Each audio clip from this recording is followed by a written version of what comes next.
Everyone tells you to find your purpose, to discover your passion, to figure out what you were meant to do. But what if you're looking in the wrong direction? What if purpose isn't something you find? What if it's something you uncover by removing everything that isn't it? In a small village in Japan, there lived a man who spent 40 years searching for meaning. He read books, attended seminars, tried different careers. Nothing worked. Until one day, he stopped searching and started eliminating.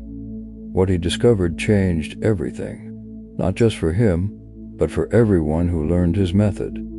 This is the story of reverse Ikigai, and by the end of this video, you'll understand why finding purpose is impossible, and why eliminating non-purpose is the only path that works. But I'm warning you now. This method will force you to confront something uncomfortable. Everything you think you want, everything you think matters, most of it isn't yours. It's borrowed, adopted, inherited, and this practice will reveal that, brutally, clearly, undeniably. And once you see it, you can't unsee it, and your life will never be the same. His name was Takeshi Yamada. In 2003, he was 45 years old, successful on paper, middle management at a tech company in Tokyo, good salary, nice apartment, respected position, but inside, empty. He had no idea what he was doing or why. Every self-help book told him the same thing: find your passion, discover your purpose, follow your bliss. So he tried. He explored hobbies, painting, photography, learning guitar. None of it felt right. He took personality tests, Myers-Briggs, Enneagram, StrengthsFinder. They gave him labels but no clarity. He went to life coaching sessions. They asked him questions. What would you do if money wasn't an issue? What did you love as a child? What makes you lose track of time? He didn't know. He couldn't remember. Everything felt forced, artificial, like he was trying to convince himself to care about things he didn't actually care about. Then one day, his company restructured. He was offered early retirement, a generous package. Most people would panic, but Takeshi felt something else. Relief, not happiness, not excitement, just relief. Like a weight he didn't know he was carrying had suddenly lifted. He took the offer, left Tokyo, didn't tell anyone where he was going, just packed a bag and drove. He ended up in a small rural town, a place with more trees than people, more silence than noise. He rented a tiny house, one room, barely furnished, and for the first time in his life he stopped trying to find purpose, stopped trying to discover passion, stopped trying to become someone. He just existed, and something remarkable happened. As his life became simpler, his purpose became clearer, not because he found something new, but because he removed everything that was covering it up. The clutter fell away, and what remained was obvious. So obvious he couldn't believe he'd missed it for 40 years. Here's what most people don't understand about purpose. It's not hidden. It's not buried deep inside you waiting to be discovered. It's already there. It's always been there, right on the surface, obvious, clear, undeniable. But you can't see it because your life is cluttered with other people's expectations. Your parents wanted you to be stable, so you chose a stable career you hate. Your peers value status, so you chase titles you don't care about. Society says success means money, so you pursue wealth you don't need, cluttered with activities you think you should enjoy. Everyone plays golf, so you play golf. You hate it, but you keep playing, because that's what successful people do. Everyone travels, so you travel. You're exhausted, but you keep going, because that's what living fully means, right? Cluttered with goals you adopted because someone else said they mattered. Buy a house, build equity, that's smart. Except you hate maintaining property. Get married, have kids, that's what adults do. Except you value freedom above everything. All of this clutter creates noise, constant noise, mental noise, emotional noise, existential noise. And in that noise, you can't hear your own signal. You can't feel what actually matters to you. So you keep searching, reading books, trying new things, taking courses, hoping one day something will click, but it never does, because you're adding more noise on top of existing noise. You're searching for signal by adding interference. This is insanity, and this is what Takeshi finally understood. The answer isn't addition, it's subtraction, not finding, uncovering, not discovering, revealing. And this is what traditional Ikigai gets completely wrong. You've probably seen the Ikigai diagram. It's everywhere. 4 circles: what you love, what you're good at, what the world needs, what you can be paid for. The intersection of all 4? That's your purpose. That's your reason for being. Sounds beautiful, sounds profound, but here's the problem. It assumes you know what you love. But do you? Really? Or do you love what you've been conditioned to love? It assumes you know what you're good at. But do you? Or are you good at things you've been forced to practice? It assumes you understand what the world needs. But do you? Or do you think you know based on what others say? And it assumes you can accurately predict what you can be paid for. But can you? Or are you just guessing based on current markets? Most people can't answer any of these questions honestly, because they're covered in layers of conditioning, layers of expectations, layers of borrowed desires. So they fill in the diagram with what they think they should say, not what's actually true. I love helping people. Do you? Or do you love the idea of being someone who helps people? I'm good at analysis. Are you? Or are you just better than average in your narrow field? The world needs sustainable solutions. Does it? Or is that just what your social circle talks about? I can be paid for consulting. Can you? Or is that just what seems respectable? And they end up with a purpose that looks good on paper, sounds impressive at dinner parties, fits on a LinkedIn headline, but feels hollow in practice, empty, meaningless, fake. Because it is fake, it's not theirs. It's assembled from borrowed parts, and borrowed purpose is no purpose at all. Takeshi realized this, sitting in his tiny house, staring at his own Ikigai diagram he'd filled out years earlier.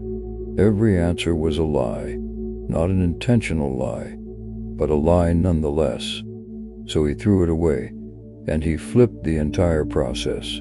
Instead of asking, "What should I add to find purpose?" he asked, "What can I remove to reveal it?"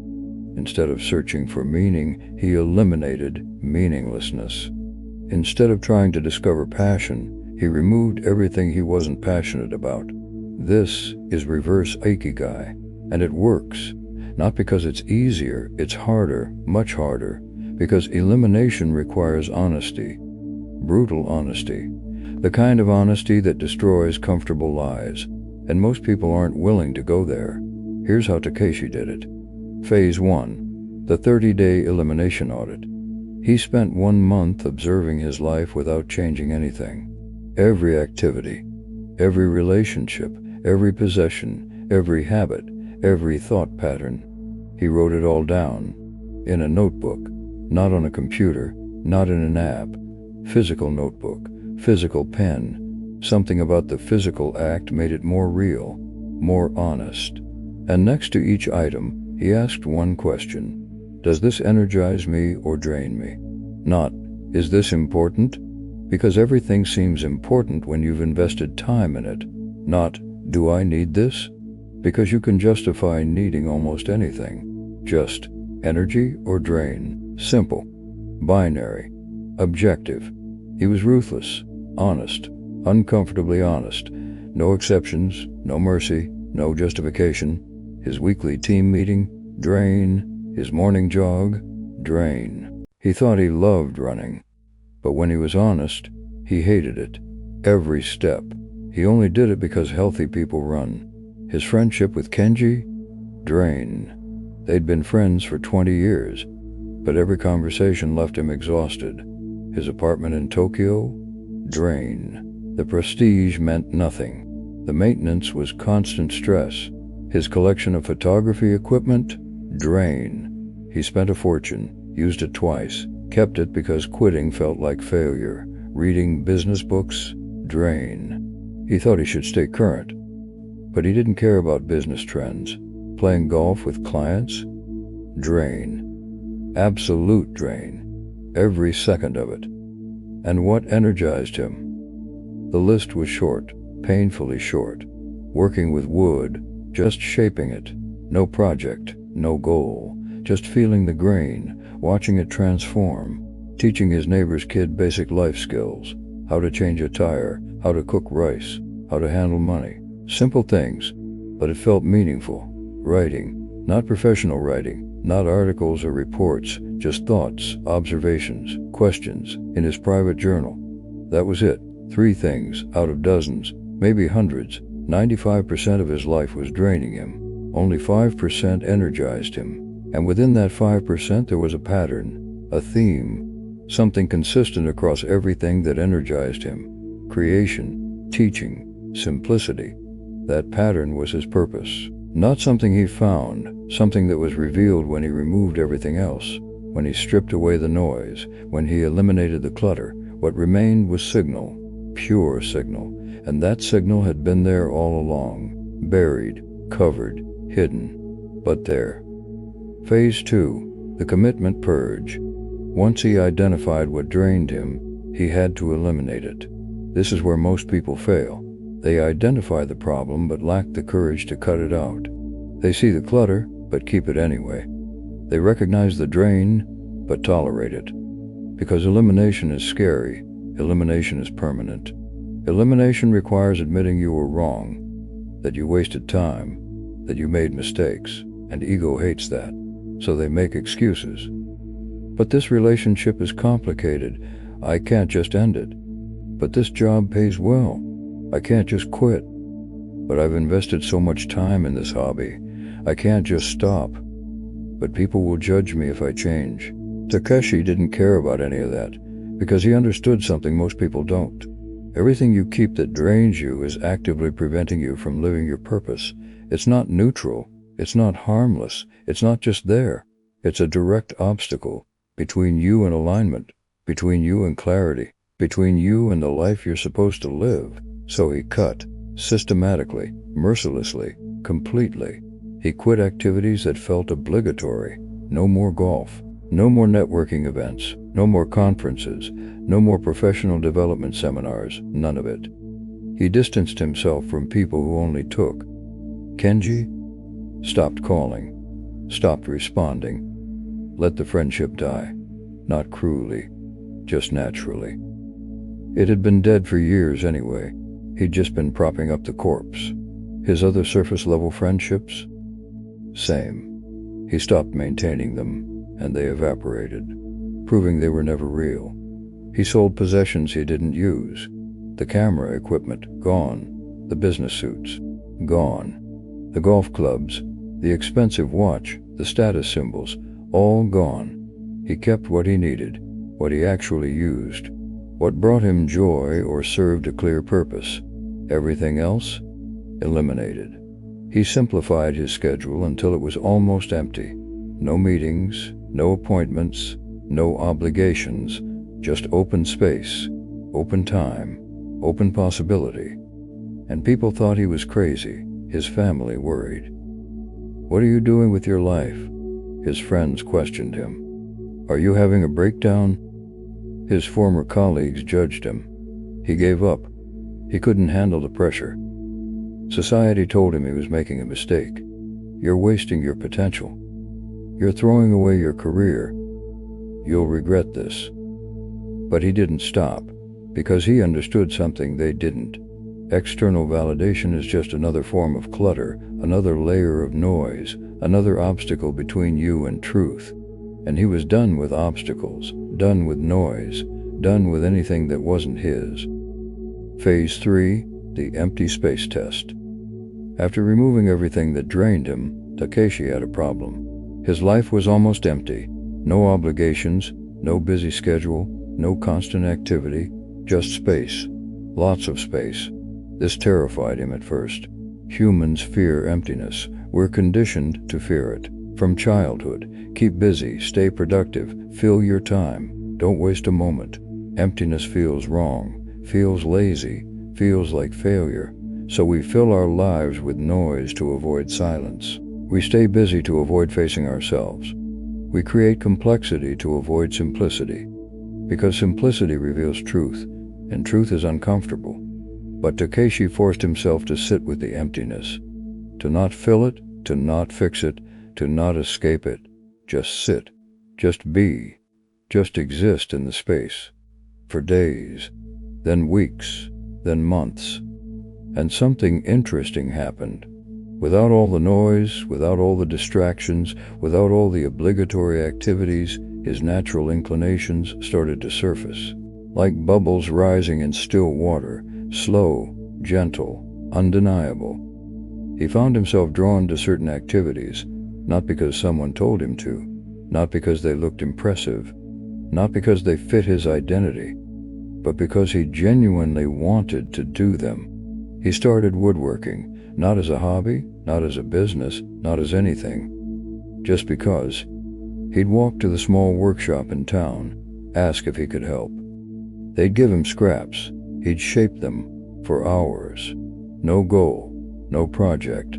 Just the act of working with wood, creating something from nothing, feeling the material respond to his hands. This brought him peace, deep peace. The kind he'd never felt in 40 years of successful career. He started teaching local kids basic life skills, not formally, not as a program, just naturally. A kid would ask a question. He'd show them how to fix a bike, how to cook a simple meal, how to save money, how to think about problems, not lecturing, just showing, demonstrating, guiding. This felt meaningful, more meaningful than any corporate achievement, more meaningful than any promotion, more meaningful than any quarterly target. He started writing short essays about simplicity, about elimination, about finding clarity through subtraction.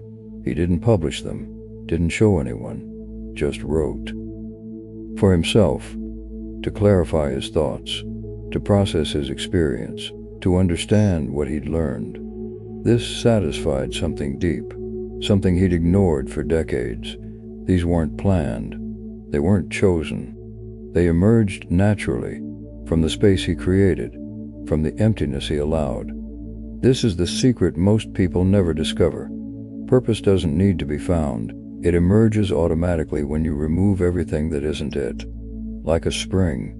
You don't create the spring, you remove the rocks covering it. You don't find water. You uncover the source that was always there. Purpose is the same. It's not out there. It's not waiting to be discovered. It's here, inside you, always has been, covered by layers of should, layers of expectations, layers of borrowed goals. Remove the layers, and you'll see it, clear as day, obvious as breathing. Phase 4, the single question filter. Once his life was simple, once his purpose was clear, Takeshi implemented one rule. One question he asked before adding anything new to his life. Before accepting any invitation, before starting any project, before making any commitment. The question was, does this bring me closer to or further from clarity? Not, is this a good opportunity? Not, will this make me money? Not, will this impress people? Not, should I do this? Just, closer to or further from clarity. Simple, binary, impossible to rationalize around. If it brought him closer to clarity, to alignment, to purpose, he considered it. Carefully, slowly, deliberately. If it pulled him further away, he rejected it. Immediately. Completely. No matter how attractive the opportunity seemed. No matter how much money was involved. No matter how prestigious it looked. No matter who was asking. This filter transformed his decision-making. He said no to almost everything, not because he was antisocial, not because he was lazy, not because he was afraid, but because he valued clarity more than opportunity. And most opportunities are just sophisticated distractions, dressed-up obstacles, expensive detours. He was offered consulting work, good money, respected clients. He said no. Why? Because consulting would fill his schedule, drain his energy, pull him back into the world he'd left, further from clarity. He was invited to teach at a local university, prestigious, respectable, professional development. He said no. Why? Because academia would require politics, publications, performance drain. He was asked to join a community leadership board, honorable, important, meaningful to others. He said no. Why? Because community politics would consume time, create obligations, generate complexity, further from clarity. And here's what happened. His purpose became undeniable, unavoidable, impossible to ignore.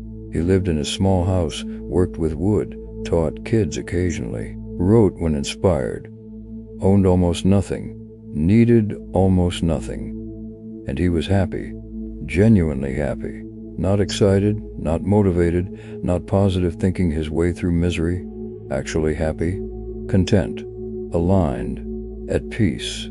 Not because he found some grand calling, not because he discovered hidden passion, not because he achieved something impressive, but because he eliminated everything that wasn't aligned with who he actually was. That's purpose, not a destination, not a career, not an achievement, not a title. Just alignment between who you are and how you live, between your nature and your actions, between your truth and your choices. That's it. That's the whole thing. And it's revealed through subtraction, not addition. Now let me give you the practical system. Your 30-day reverse Ikigai protocol. This isn't theory. This isn't philosophy. This is a concrete method, a step-by-step process that will reveal your purpose in 30 days. If you follow it completely, if you're brutally honest, if you're willing to eliminate, most people won't do this. They'll read it, think interesting, and change nothing. Don't be most people. If you want this, commit fully now, or don't start at all. Week 1. Observation without judgment. For 7 days, track everything, every activity you do, every person you interact with, every thought pattern that repeats, every emotion you feel, everything. Keep a notebook with you. Physical notebook, not phone. Phone is too easy to ignore. Notebook demands attention, and for each item, rate it, energy or drain. Not good or bad, not right or wrong, not important or unimportant. Just, does this energize me or drain me? Simple, clear, honest. Don't change anything yet. Don't try to fix anything. Don't start eliminating. Just observe, just gather data. Just see the truth of your current life. Most people skip this step. They think they already know. They don't. You don't know yourself as well as you think. Observation reveals patterns you've never noticed, drains you've normalized, energy sources you've taken for granted. 7 days, everything. Energy or drain. Write it down. Be honest, uncomfortably honest. This is the foundation. Skip it and everything else fails. Week 2. Identify the pattern. Look at everything that energized you. Everything. No matter how small, no matter how insignificant it seems. And find the common thread. What's consistent across all of them? Is it creation, building, making, transforming raw materials into something? Is it connection, deep conversation, meaningful relationship, authentic interaction? Is it problem solving, puzzles, challenges, figuring things out? Is it solitude, space, silence, being alone? Is it movement, physical activity, using your body? Is it teaching, explaining, guiding, helping others understand? Is it learning, discovering, exploring, acquiring knowledge? There's a pattern, always, for everyone. Find it. This isn't guesswork. It's observation. The data shows you. If you recorded everything honestly, the pattern is obvious. That pattern is your signal. That pattern is your nature. That pattern is what you're built for.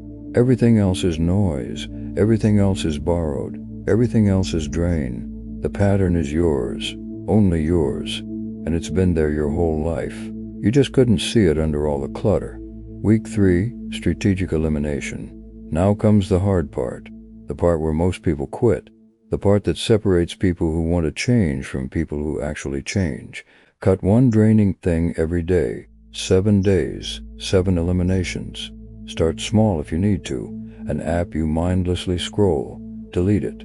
A subscription you never use, cancel it. A commitment that feels obligatory, drop it.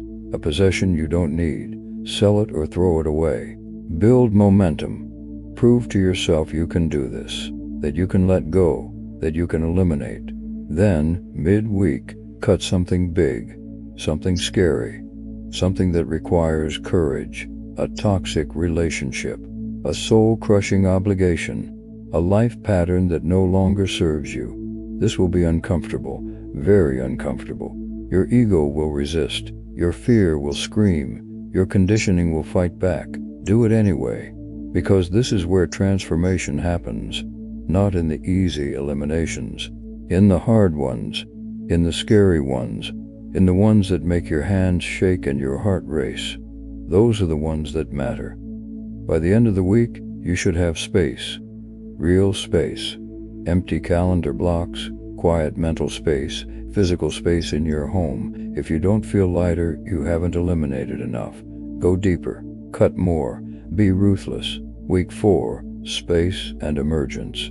Don't fill the space you created. This is critical, absolutely critical. Your brain will panic. I should be productive. I should use this time. I should fill this space. Resist. Don't add anything. Just sit with emptiness.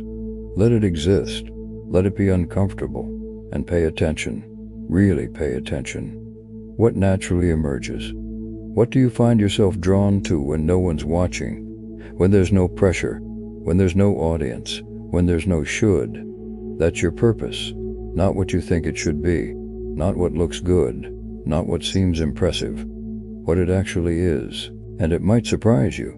It might be small, quiet, unimpressive. That's okay. That's probably right.